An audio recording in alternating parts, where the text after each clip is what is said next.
Hallelujah. Hallelujah. Ang ating pinag-aaralan sa ngayon ay tinatawag nating understanding authority. Understanding authority. This is a must sa lahat ng mga mananampalataya na dapat nilang maintindihan ang tinatawag na understanding authority. Ang purpose po ng pag-aaral natin is to prepare God's people for works of service. Hindi lamang to prepare God's people for works of service, but to prepare the people of God for maturity. Ang sabi nga po ng Ephesians 4:11, to equip, He gave some to be apostles, some to be prophets, some to be evangelists, some to be apostles, some to be teachers.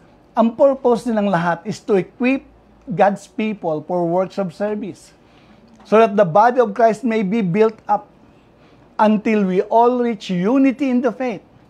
Isang faith lamang. Walang iba't ibang faith. May mga nagsasabing, may pananampalataya naman ako. But that's not the faith na sinasabi ni Jesus. Dahil ang faith is God's gift.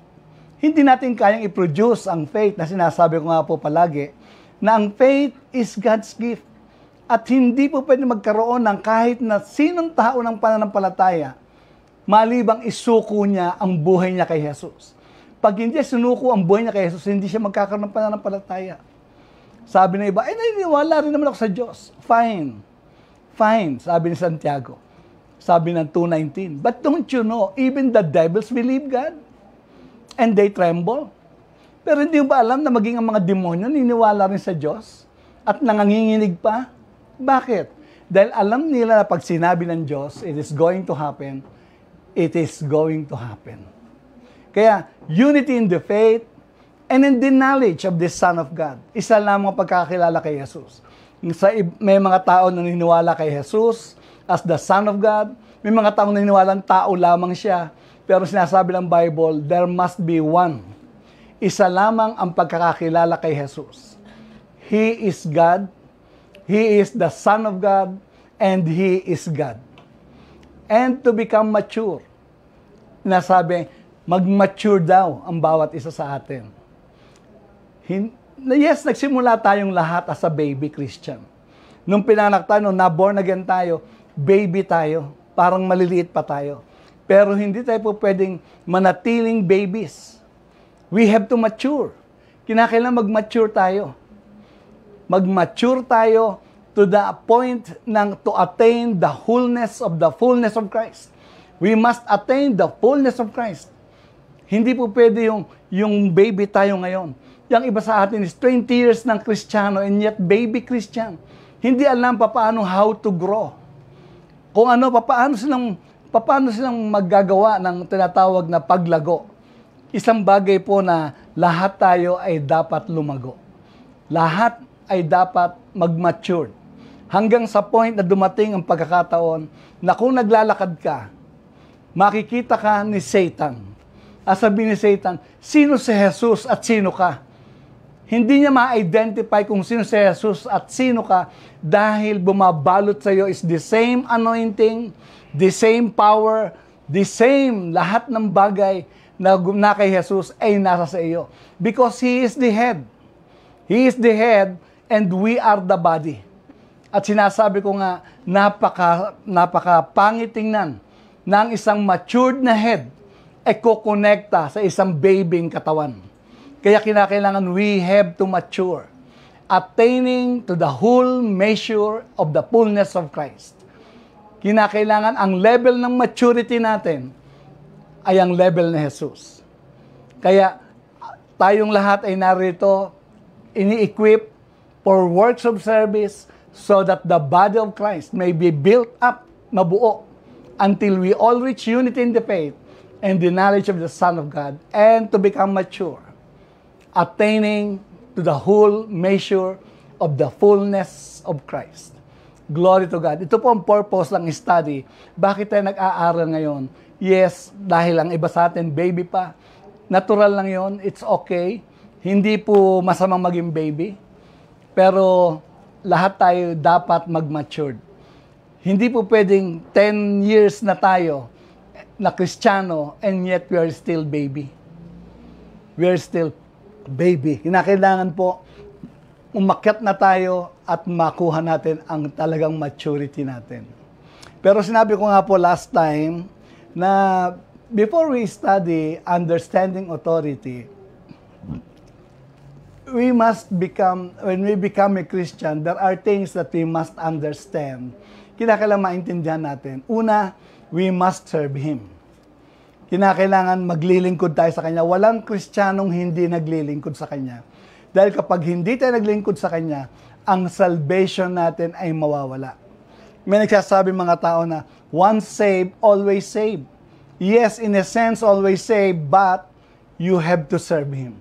If you will not serve Him, your salvation will be lost.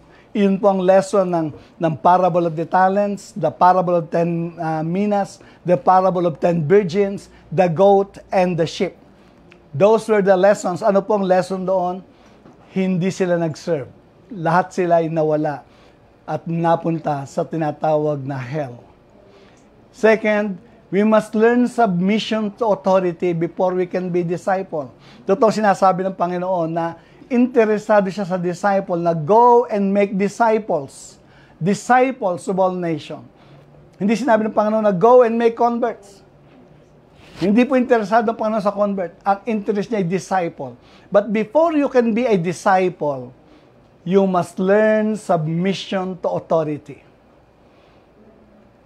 Another thing, we must have a proper training.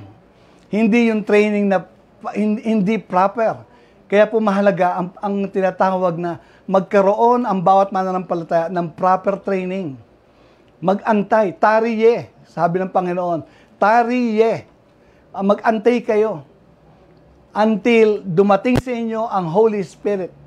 Sa atin, tariye, mag-antay tayo hanggang dumating ang Holy Spirit, pero kailangan natin sa mga pagkakataon na nag-iintay tayo, nagte-train tayo. Tinetrain natin ang sarili natin. Sinasabi nga ni Jesus na no student is greater than the teacher.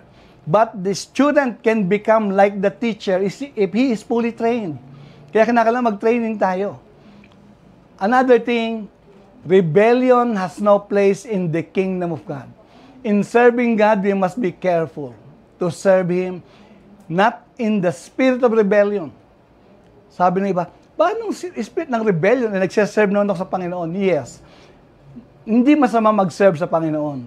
Pero if you're serving God in your own tinatawag na kagustuhan mo and not sa ina-assign sa'yo ng Panginoon, you are doing it in the spirit of rebellion. And the devil is not afraid of you kahit na nagpipreach ka. Hindi natatakot si Satan kahit kumakanta tayo. Hindi natatakot si Satan kahit na nagka-cast out tayo ng demons. Basta we are serving God in the spirit of rebellion, we are serving Him. Si Satan ang pinaglilingkuran natin. Kaya po sinabi ng Panginoon sa Matthew 21:23, not all who call to me, Lord, Lord, will enter the kingdom of heaven, but only he who does the will of my Father in heaven. Yun lang sumusunod sa sinasabi ng Ama.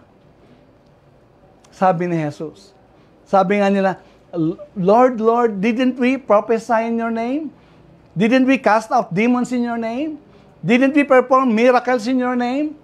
I will tell them plainly, sabi ni Jesus, plainly, get out of my sight, I never knew you. Umalis kayo sa harapan ko, hindi ko kayo kakilala. Ito ang pinakamasakit na sinasabi ko. After giving everything that we have, itatapon lang pala ng Panginoon lahat ng ating services. Kaya na sinasabi ng 2 Peter 1:10 na make your calling and election sure. Make your calling and election sure, for if you do this, you will never fall. Hindi ka mahuhulog. And you will receive a rich welcome into the eternal kingdom of our Lord Jesus Christ. Could you imagine? Sabi ng Bible, make your calling and election sure. Gawin mo, mag-serve ka sa panawagan sa iyo. Kung anong panawagan sa iyo, doon ka mag-serve. Ang iba, kung tinawag ka na kusinero, asikasuhin mo yung kusina, hindi ang hardin. Kung tinawag kang planchadora, magplancha ka ng damit. Planchahin mo ang susot ng amo mo. Hindi ka nakikialam sa kusina, hindi ka nakikialam sa hardin, kundi doon ka inassign. So, make your calling and election sure, for if you do this, you will never fall. Hindi lang you will never fall. You will receive a rich welcome. Rich welcome into the eternal kingdom of our Lord. Imagine that. Ang sarap nun. You will receive eternal kingdom. Rich welcome in the eternal kingdom. Para bang ibig sabihin, pagpasok mo sa kaharian ng Panginoon, pagpasok mo, you will receive a rich welcome. Para bang pagpasok mo sa gate, nagsisigawan ng mga tao. Nagsisigawan, yay! Nandito ka na! Pinapalakpakan ka nila. Lahat sila tumitingin sa kabila, sa kanan, sa kaliwa, at habang nakakad ka, punong-puno ka ng joy. Eh kesa pumasok ka, na walang bumabati sa iyo. Pumasok ka, sabi mo sa isang anghel, nandito na ako. Sabi, sige, pumunta ka na nandoon. Busy ako rito. Iba yung rich welcome into the eternal kingdom of our Lord Jesus Christ. Kaya make our calling and election sure. For if we do this, we will never fall. Kaya napakahalaga po ang apat na to. We must serve Him. We must learn submission to authority. Therefore, we must be we must receive a proper training, and we must serve God, not in the spirit of rebellion. Dahil ang rebellion has no place in the kingdom of God. So, kaya po ang pinag-aaralan natin is understanding authority. Ang unang-unang lesson ng isang tao nag-aspire to become a disciple is this. Bago mo pag-aralan ng mga doctrinal teaching, kinakailangan maintindihan mo muna ang tinatawag na submission sa authority. Understanding authority. Hallelujah. Ngayon, nais kong tingnan natin ang sinasabi ng Romans chapter 13, verse 1 to 3. Romans 13,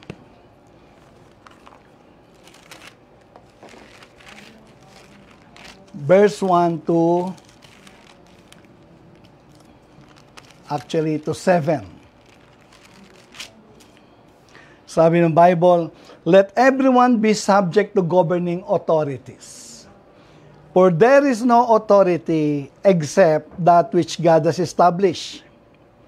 The authorities that exist have been established by God, whether spiritual authorities or tinatawag nating the physical authorities or the natural authorities have been established by God. Consequently, whoever rebels against authority is rebelling against God Himself, against what God has instituted. And those who do so will bring judgment on themselves. Judgment on themselves. Not in eternity, not only in eternity, but in the present time.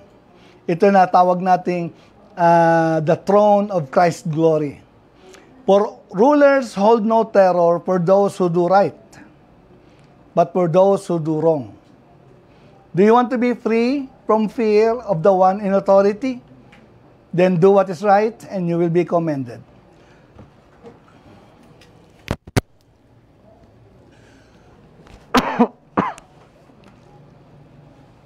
For the one in authority is God's servant for your good. But if you do wrong, be afraid, for rulers do not bear a sword for no reason. For they are God's servants, agents of wrath, to bring punishment on the wrongdoer. Therefore, it is necessary to submit to authorities, not only because of possible punishment, but also as a matter of conscience. This also why you pay taxes, for the authorities are God's servants, to give their full time to governing. Give to everyone what you owe them. If you owe taxes, then pay taxes. If revenue, then revenue. If respect, then respect. If honor, then honor. Sinasabi po rito sa binasa natin, every soul, sa isang translation, must submit to the governing authorities. Every soul. Ang tanong, may soul ka ba? Yes. Sinasabi ng Panginoon, every soul must submit to the governing authorities. Kung ang mga hayop na walang soul, wala pong soul ang hayop, ang mga hayop is only a spirit. Nagkakamali po ang ibang tao, sinasabi nila, may soul ang hayop. Walang soul ang hayop. Ang hayop is only spirit being at saka flesh. Spirit being at flesh combined. Pero ang tao ay combination ng tripartite being, soul, spirit, and body. Ang mga hayop ay body, the flesh, and the spirit only. I mean, wala bang soul ang hayop? Yes. Bakit walang soul? Kung may soul sila, soul win mo sila. Wala silang soul, kaya tao lang ang soul win natin. Now, gusto ko maintindihan natin, God is the source of authority. And He maintains order in the entire creation by the power of His authority. He maintains order by the power of His authority. In heaven, in the universe, at sa earth, siya ang only source of authority. Now, ang authority ito, i-delegate niya. I-delegate niya sa mga tao, whether spiritual beings or human beings. He maintains order in the whole universe, in heaven, in the universe, and on earth. He maintains it by His authority. And thus, any disrespect, any act of disrespect towards the delegated authority. Ang delegated authority is someone na nilagay ng Diyos na mag-administrate ng isang domain. Ibinigay niya sa isang tao to administrate o sa isang spiritual force to administrate isang domain. At ang tawag sa kanila ay delegated authority. Any act of disrespect towards the delegated authority is a direct attack towards God Himself. It's a direct attack, the very thing that God hates. And He will never tolerate it. He will immediately deal with it, as in the case of Korah, Datam, and Abiram. I-deal ng Panginoon. Alam niyo yung case ni Datam, Abiram, at Korah? Sila yung mga priest. The priest. Sila yung mga priest na kagaya rin nila Aaron. Pero dumating ang oras na nagreklamo sila kay Moises. At sabi nila, tama na yan. You're lording over us. Nagiging ka na sa amin, puro ka utos. Hindi na tama yan. Parehas naman tayong holy Tinawag tayo ng Diyos. Alam nyo, nung nangyari ang event na to, lumitaw ang Panginoon. At ang sabi ng Panginoon, tumabi ka, Moises. Tumabi ka. At huwag kayong kukuha ng kahit anong gamit nila, kahit anong ang tent nila, ni kahit anong gamit nila. At biniyak ng Panginoon ang lupa. At nilamon sila ng lupa. Alam niyo kung sino nilamon? Si Korah, si Datam, Abiram, together with their families, their wives, and their children, and the 250 respected people in the community. Respected people in the community. Could you just imagine? 250 with their families, with their wives. Binyak na Panginoon ang lupa at nilubog silang lahat. Nilamon sila together, pati ang gamit nila nilubog, kinain ng lupa. Lahat sila pinatay ng Panginoon dahil ang Panginoon, He hates rebellion, He hates witchcraft. Ayaw niyang mag-exist ang witchcraft dahil ito ang style na ginawa ni Satan noong unang-una, noong nag-rebel siya sa heaven. Praise God. Praise God. Now, ang God is the direct authority. God, siya ang direct authority. The only source of authority. He delegated authority to every person He chooses. And that is His right. His sovereign choice. Kahit na sino ang piliin niya, it is His right. Siya lang ang may right noon. Kahit na piliin niya hindi nakapag-aral, over sa mga nakapag-aral, it's his right. Siya lang ang may sovereign choice, no? Kaya nobody will ever question that. In turn, ang taong pinili ng Diyos ay tinatawag nating the delegated authority. Ang Diyos is the direct authority. Ang tao na pinili ng Diyos is the delegated authority. In turn, He will also delegate a portion of His authority entrusted to Him. At ang tawag sa taong pinagpasahan niya ngayon is the representative authority by His superior to other person.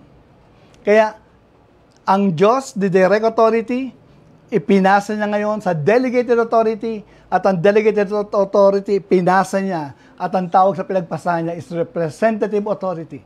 Maaaring marami ang representative authority. Ang ibig sabihin, ang authority na nasa sa tao, dinelegate niya sa iba't ibang mga tao na may kanya-kanya silang portion ng authority. With the authority given and entrusted, tandaan natin, goes accountability and responsibility. Ngayon, maaaring ikaw ay tingnan mo yung sarili. Ano bang ang accountability ko? Ano bang responsibility ko na nasa sa akin? Dahil lahat tayo'y binigyan ng Diyos ng authority. At sa bawat authority na yun, ay may responsibility at may accountability tayo. Hallelujah. Tingnan natin ang sarili natin. Ano ang meron sa atin? Walang taong walang authority. Kahit na maliit na tao ka lang, ikaw ay may authority entrusted sa iyo ng delegated authority or ng Diyos.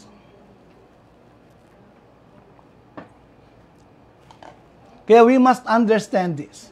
Kapag hindi natin ito naintindihan, mananagot tayo sa harapan ng Diyos. At nakakatakot, tumindig sa harapan ng Diyos na hindi natin nagawa ang ating responsibility, ang ating accountability, at holding our own authority na in-entrust ng Panginoon sa atin. Praise God. Ngayon may line of authority. Ang line ng authority.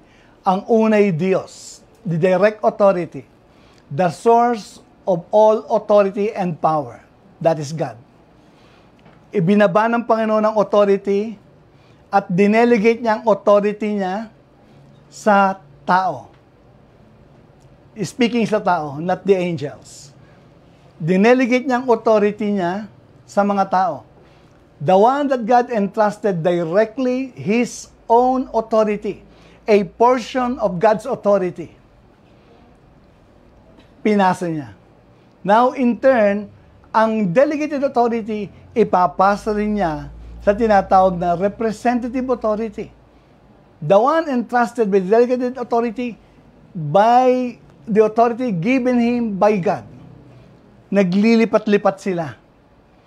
Kaya makikita natin sa tinatawag na line ng authority. Iyan natin yung screen ng line of authority.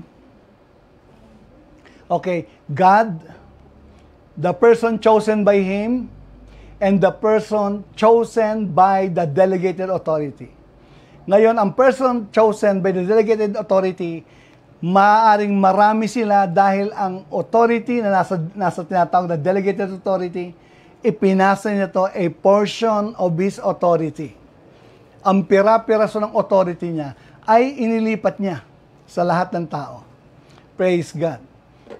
Tandaan natin, ang Diyos is the direct authority, next is the delegated authority, and the third is the representative authority. Now, authority, ibig sabihin, ano bang authority? Ang authority is the right to exercise power. It's the right to exercise power. At pagka may authority ka, may dalawang bagay na dapat nating tandaan. We are accountable, and we are responsible. Accountable tayo, answerable for every work entrusted to us. Whether we will receive a commendation or a rebuke dahil hindi natin nagagawa ang trabaho natin. Responsibility is for the scope of trust that we are accountable. Halimbawa, kung ikaw ay kusinero, huwag natin isipin kusinero lang kayo, wala kayong authority. Authority kayo sa kusina. Kayong authority sa kusina, and you are responsible sa lahat ng gamit sa kusina, kung anong lulutuin, at ang kalinisan ng kusina, you are accountable to that. Kagaya ng isang policeman. May isang policeman, halimbawa ay traffic enforcer. He has authority to stop a wrongdoer. Accountable siya to check and responsible to correct a mistake. Kapag ka hindi niya kinorek, pinababayaan niya na yun. Pinalalagpas niya na ang lahat ng kanyang mga ginagawa. Accountable to check and responsible to correct ang mistakes. Kinakailangan ma-check niya ang tinatawag na lahat ng kanyang gawa. Ngayon, merong 4 na delegated authority na inirelease ng Panginoon on this earth. 4 lamang ang delegated authority. Ang unang-unang authority na delegated ng Panginoon is the earthly government. Earthly government. The authority given to the president or to the king, headed by the king or the president. Sabi nga ng Daniel 2:21, sabi, He changes times and season. He set up kings and He deposes them. He set up kings and He deposes them. He gives wisdom to the wise and knowledge to the discerning. Kung meron kung ikaw ay nag-acquire ng knowledge at nag-acquire ka ng wisdom, palagi, ibibigay siya ng Panginoon ang tinatawag na position. Ibinibigay ng Panginoon ang mga posisyon na napakahalaga para sa Kanya because God loves people. Kagaya halimbawa si Solomon. Ang sabi ni Solomon, nung siya'y nanalangin, ang Panginoon ay dumating sa kanya at nung gabi, tinanong siya ng Panginoon. Ako po'y na-amaze sa case na to. Nananalangin tayo sa Panginoon, sinasabi ng Lord, ano ang dapat kong gawin? Ano ang gusto mo? This time, ang Panginoon nagpunta kay Solomon at tinanong si Solomon, Solomon, ano ang gusto mo? Hindi si Solomon nagtatanong sa Diyos. Ang Diyos nagtatanong kay Solomon. At ang sabi ni Solomon ay kahanga-hanga. Ang sabi niya, give me wisdom that I may govern your people. Give me discerning heart that I may govern your people. Hindi siya humingi ng yaman, hindi siya humingi ng matalo ang kanyang mga kalaban. Ang hiningi niya is a discerning heart para mag-govern niya ang kanyang mga tao. Kaya sabi ng Panginoon, dahil itong hiningi mo, bibigyan pa kita ng additional sa lahat ng bagay. Napakahalaga sa Panginoon discernment. Napakahalaga sa Panginoon ng wisdom. Kaya, isang bagay po na dapat natin maintindihan, God gives the position sa lahat ng mga taong inaakala niya. Ngayon sa government, kung ano ang tao, kung ang tao ay rebellious, maglalagay ang Panginoon ng isang king na hindi maganda. Magsasuffer ng punishment ang lahat ng tao. Pero kung ang mga tao ay maayos, at kagaya ngayon ako po nagpapasalamat sa Diyos dahil sa ngayon ang lahat ng mga tao, ang mga Kristiyano ay nananalangin sa Panginoon for the government. Kaya nga, ang Panginoon naglagay ng isang king na a blessing sa lahat ng Kristiyano. Kaya, ang delegated authority sa earthly government is the president or the king. Siya ang delegated authority in a nation. Sabi nga ng Timothy chapter 2, 1 Timothy 2, 1-4, I urge then, first of all, that petitions, prayers, and intercession, and thanksgiving be made for all people, for kings and all in authority, made for all people, for kings and all that are in the authority, that we may live peaceful and quiet lives, in all godliness and holiness. This is good and pleases God, our Savior, who wants all people to be saved and to come to the knowledge of the truth. Knowledge of the truth. Sabi ng Bible, first of all, meaning, pag nag-gather ang mga anak ng Diyos, pag nag-gather sila, una, ang priority nila is pray for the nation. Naalala ko po yung Korean, na isang matandang Korean, 80 years old, kinukwento na isang kapatid, nung napunta siya ng Korea, at nag-interview siya dahil madaling araw, gising na sila, madaling araw, 4 o'clock, gising na and on the work na yung mga tao. Nagpunta siya sa isang lugar, at nakita niya may isang matanda, 80 years old, pumapanik ng bundok. In-interview niya, sabi niya, anong gagawin niyo sa bundok? What are you going to do in the top of the mountain? Sabi niya, to pray. Sabi niya, pray? Sabi niya ganon, what are you going to pray? Sabi, imposibleng tumama kayo. Kaya yung ginagawa nilang bolahan, pinipili na lang nila kung sino patatamain nila. Lalo sa loto, sa dami ng numbers. The combinations of numbers. Para bang ibig sabihin, 0% ang chances mo to win. And that's not of God. Pinatitibay ito ang greediness. Pray for the nation. First of all, pray for the nations. Petitions, prayer, intercessions with thanksgiving. Be made for all people. Sino yung all people? Lahat ba ng tao? No. For kings and all those in authority. Lahat ng nasa position ng authority. Bakit natin ipagpe-pray sila? Dahil ang gusto ng Panginoon, we must live a peaceful and quiet lives. In all godliness and holiness, may harmony ang mga tao. Nagkakasama-sama sila ng maayos. And this is good. Ano yung good? Ang gusto ng Panginoon is for every person to live in harmony. And that pleases God our Savior, who wants all men to be saved. Ano mas madaling i-share? Mas madali ba mag-share ng gospel kapag peaceful ang paligid o hindi peaceful? Of course, madali mag-share ng gospel kapag ang lahat ay peaceful. At ang sabi ng Bible, to come to the knowledge of the truth. Petitions, prayers, intercessions, thanksgiving. Kaya ako nga, natutuwa nga po ako Ang NPAs ngayon, ang NPA nagigising na. This is demonic. Bakit demonic? Pag naging member ka ng NPA, bawal ang pag-usapan ng Diyos. Walang pag-uusapan ng Diyos. Bakit aalisin nila ang Diyos? Dahil lahat sila rebellious.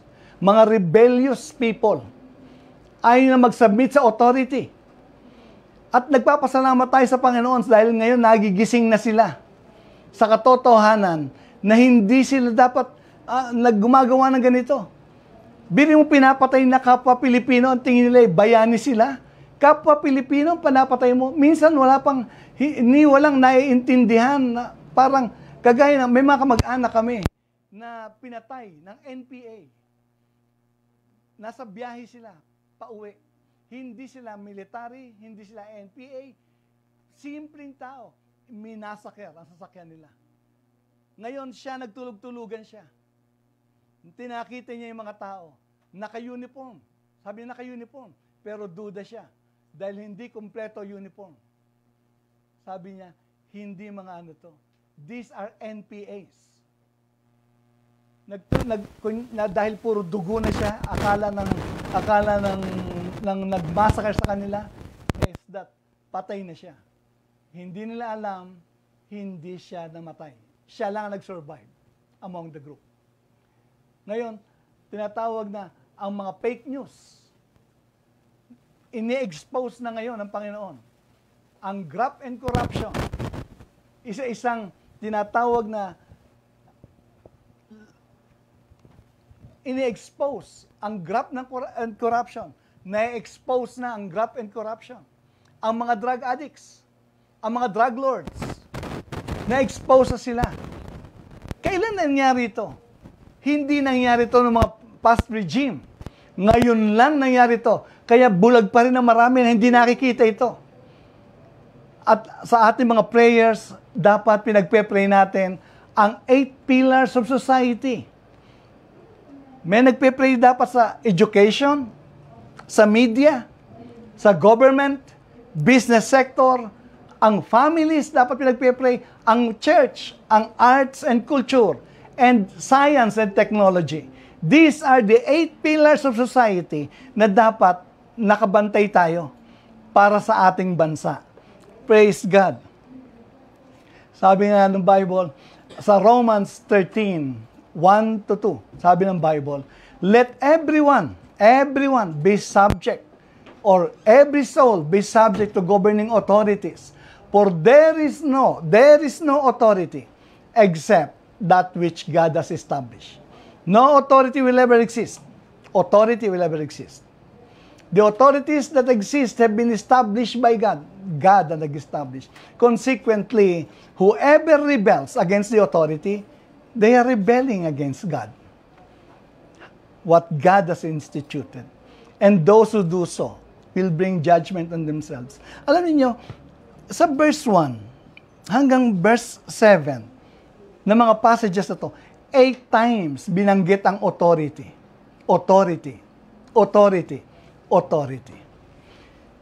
8 times binanggit ang authority. Lahat daw dapat subject sa authority. Iyan ang tinatawag nating the first authority is the president or the king. Ang second is the family. In the family, ang second delegated authority, ang head ng every family is the father and the mother. Ang sabi nga ng Ephesians, ang letter ng Ephesians 6:1 para sa mga bata, children, obey your parents in the Lord, for this is right. Honor your father and your mother, which is the first commandment with a promise. Ito lamang ang commandment na may promise, so that it may go well with you. Go well with you, para gaganda. And that you will enjoy long life on earth, on the earth. Praise God. Sa mga bata, sabi ng Bible, sa Exodus 20, verse 1 and 2, verse 12, sabi ng Bible, honor your father and your mother so that you may live long in the land that God is going to give you. May 3 blessings ang honoring your parents. May 3 blessings. Una, all will go well with you. Gaganda ang lahat ng bagay na ginagawa mo. Ikalawa, you will live long. Mahahaba ang buhay mo. Magiging matanda ka na, pero buhay ka pa rin at strong. Ang ikatlo, God will give you a property of your own. Sino ba ang ayaw magkaroon ng property? Lahat tayo gusto natin magkaroon ng sarili nating property. Land, specifically, honor, material blessings, divine protection.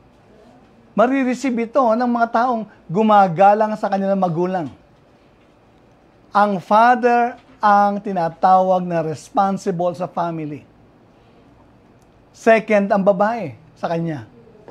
Now, sa mga babae, may habilin dito sa atin na gusto kong maintindihan natin. Marami sa atin, hindi masyadong naiintindihan at nakikita to. Sabi ng Ephesians 5:22. 5:22. Ephesians 5:22. Wives, ang habilin sa mga babae. Wives, submit yourselves to your own husband as to the Lord.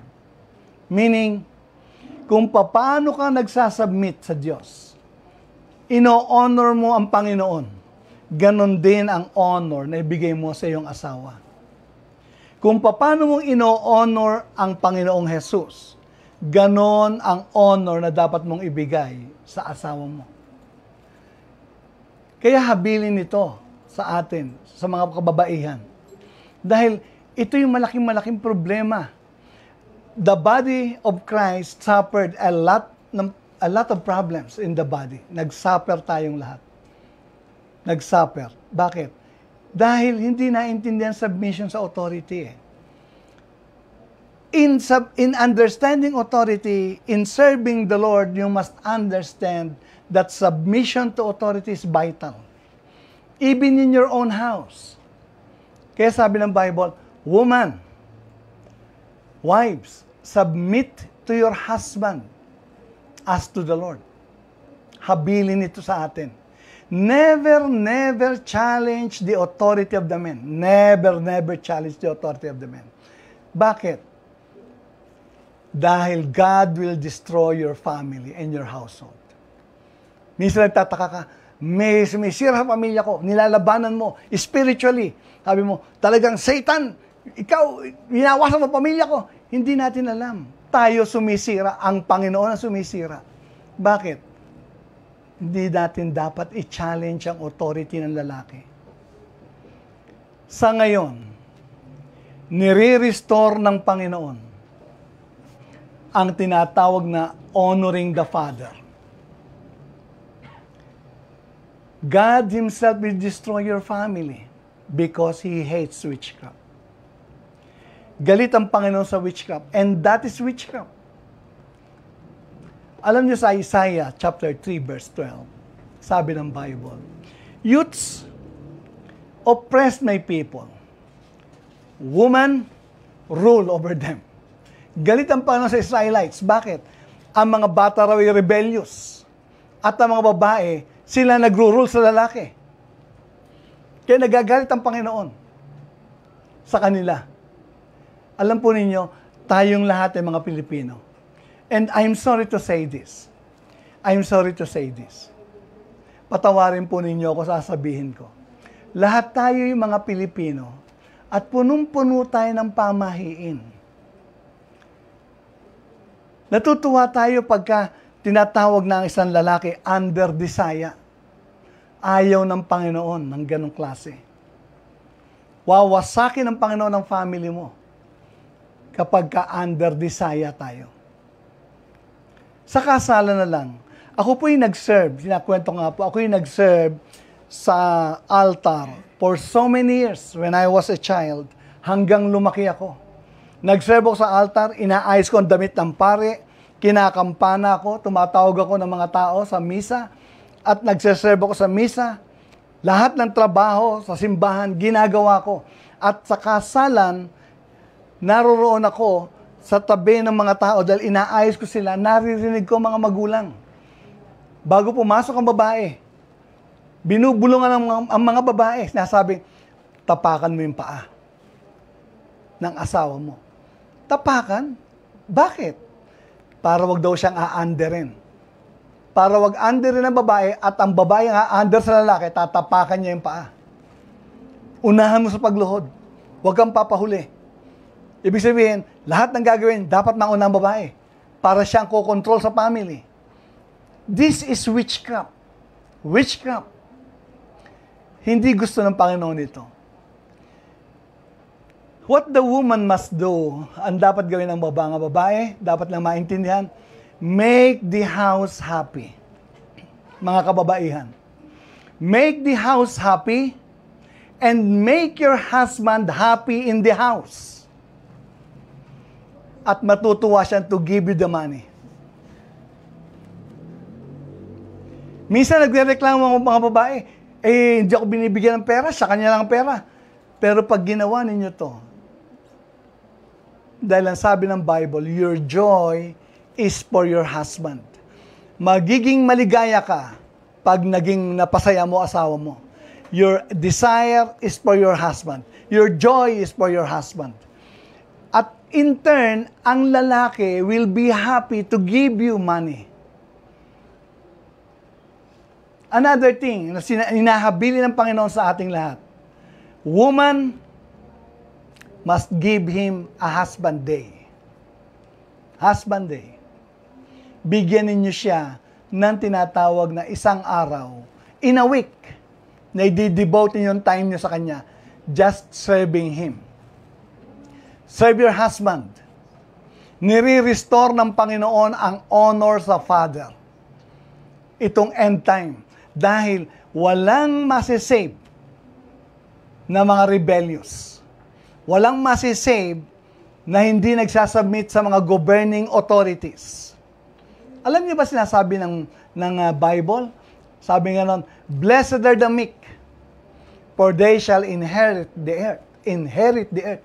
Ang meek ay submissive sa lahat ng authority. Submissive. Hindi lamang isang authority, kung hindi lahat ng authority. You are a Christian. Kristiyano ako, pastor. Submit to the Lord. I submit to the Lord, but you never submit to your husband. Ang sabi ng Bible, "Wives, submit to your husband as to the Lord." As to the Lord. At ang another thing na habilin ng Panginoon sa restoring the family, give him gifts every week. Give him a gift every week. Sa kanya naman galing ang pera eh. Sa lalaki naman galing ang pera eh. So, ibili mo siya. Bigyan mo siya ng gift. Ipakita mo yung honor mo sa kanya. Naalala ko yung Proverbs 31. Beginning verse 10 to 31. Sabi ng Proverbs 31. Kung babasahin itong Proverbs 31, makikita ninyo, sabi ko nga, malulula ka sa description ng Bible kung ano ang babae at dapat niyang gawin. God is restoring the father, the honor to the father. Woman, you were designed by God to be a helpmeet, not to lead your family, to be a helpmeet, alalay ng lalaki. Hindi yung ikaw maglilid sa family. Kaya sasabi natin, never challenge the authority of the man. Dahil wawasakin ng Diyos ang pamilya mo. Pag nagkaganito. Nagtataka ka, nasisira kayo. Hindi mo alam, ikaw ang sumisira sa family mo. You were designed not to rule, but to serve the man. Naalala ko yun. Sabi nga, may dalawang mag-asawa. Nagbabasa ng Bible ng lalaki at nakatingin sa bintana. Lumapit ang asawa niyang babae, naupo sa tabi. At ang sabi niya, nung sila'y tahimik na nakatingin sa bintana, maya-maya sabi ng babae, "Nabasa mo ba yung Proverbs 31? Sabi ng lalaki, "Oo, nabasa ko." Sabi niya, "Nabasa mo?" Sabi niya, "Oo, nabasa ko." "Oh? Anong tingin mo? Anong tingin mo sa Proverbs 31? Ay ko, "Wala, okay lang." Sabi ng lalaki, "Nabasa mo ba talaga?" "Oo, nabasa ko." Tapos sabi ng babae, "Kasi nabasa ko yung Proverbs 31, verse 10 to 31. Alam mo, nung nabasa ko yan, sabi niya, iyak ako ng iyak." Sabi niya. Sabi ng babae, ng lalaki, "Bakit naman umiyak ka?" "Kasi ang layo-layo ko doon. Ang layo-layo ko sa dinidescribe ng Bible kung ano ang babae." Nagtataka siya, "Nabasa mo ba talaga?" Sabi niya, "Oo, nabasa ko." Anong naging tingin mo?" "Naiyak din ako," sabi ng lalaki. Sabi ng babae, "Naiyak ka rin?" Sabi, "Bakit ka naiyak?" "Kasi nga, ang layo-layo mo ron." Alam nyo, sa Bible, narito lahat ang dapat natin makita. Ngayon, sa mga lalaki, ang habilin ng Bible is that husbands being the head of your family. Tayo ang tatanungin ng Diyos. Nung nagkamali si Adan ang unang-unang sinita ng Panginoon bago si Eva. Kaya ang habilin, husbands, love your wives as Christ loved the church and gave himself up for her. Gave himself up for her. Love your wives just as Christ loved the church and gave himself up for her. Mahalin mo yung asawa. Kung paano minamahal ni Jesus ang iglesia at ibinigay ang kanyang buhay para sa kanya, mahalin mo ang iyong asawa. Alam niyo, ang church ay maraming mali, maraming mistakes. Sumasakit ang puso ng Panginoon sa church. But He remained silent. Pero isang pagkakamali ang huwag gagawin ng church. The church must not challenge the authority of Christ, or else He will destroy the church. Isang pagkakamali lang ang hindi dapat magawa ng church. Huwag i-challenge ng church ang pag-authority ni Jesus. Alam nyo, sinasabi ng Bible, husbands, love your wives as Christ loved the church and gave Himself up for her to make her holy. Para gawin siyang banal, ibinigay ang buhay niya. Love your wives as Christ loved the church. Husbands. Alam niyo, mahirap mahalin. Mahirap mahalin ang taong hindi nagsasubmit sa authority ng isang lalaki. Mahirap mahalin. Kapag natutunan ng babaeng to submit sa authority ng lalaki, you will have a happy family. Your family will be happy. And everything will be fine. Ang love, magiging very, very evident sa lahat ng area ng tahanan. Dito po tayo magko-close at itutuloy natin ang studies natin next week. Understanding authority. Tinake up natin ang authority ng president. Ang president, ang Diyos ang naglalagay ng presidente. He changes the times and the seasons. He set up kings and He deposes them. At tinatanggal niya rin. Siya ang naglalagay para maging kung ano ang mga tao ay reflection natin ang ating leadership. Kung tayo mga submissive, God will put a blessings. Pero kung tayo mga rebellious, God will put somebody to be a channel of punishment. Hallelujah. Dalawa po ang tinake up natin, and next Sunday, we will take the other two sa tinatawag na understanding authority. Praise the Lord. Kapatid, kung ngayon mo lamang narinig pa ang mensaheng ito, at hindi pa naiintindihan ng understanding authority, at nais mong isuko ang buhay mo kay Jesus, nais ka naming gabayan sa simpleng panalangin, ang panalangin ng pagtanggap sa Panginoon, sapagkat ang sabi ng Bible, God is not far from each one of us. God is not far from each one of us. Singlayo lamang siya isang usal na panalangin. Kaya kung sa oras na to, kung nais mong tanggapin si Jesus, yuko mo yung ulo at ipikit ang iyong mata at sumunod sa dalangin ito. Panginoong Jesus, salamat po sa iyong pag-ibig. Sa iyong pag-ibig. Salamat po. Salamat po. Sa lahat ng iyong ginawa. Sa lahat ng iyong ginawa. Para sa akin. Para sa krus ng Kalbaryo. Sa krus ng Kalbaryo. Hugasan mo ako. Hugasan mo. Ng iyong banal na dugo. Ng iyong banal na dugo. Ang aking kaluluwa. Ang aking kaluluwa. Ang aking puso. Ang aking puso. Ang aking buong pagkatao. Ang aking buong pagkatao. At maghari ka sa akin. At maghari ka sa akin. Kinikilala kita. Kinikilala kita. Bilang aking Panginoon. Bilang aking Panginoon. Maghari ka sa aking isipan. Maghari ka sa aking sa aking labi. Sa aking labi. Sa aking damdamin. Sa aking damdamin.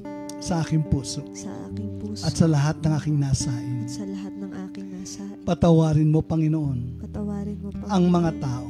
Ang mga tao. Na nagkasala sa akin. Na nagkasala sa akin. At tulungan mo po ako. At tulungan mo po ako. Na matutong magpatawad. Na matutong magpatawad. Salamat po. Salamat po.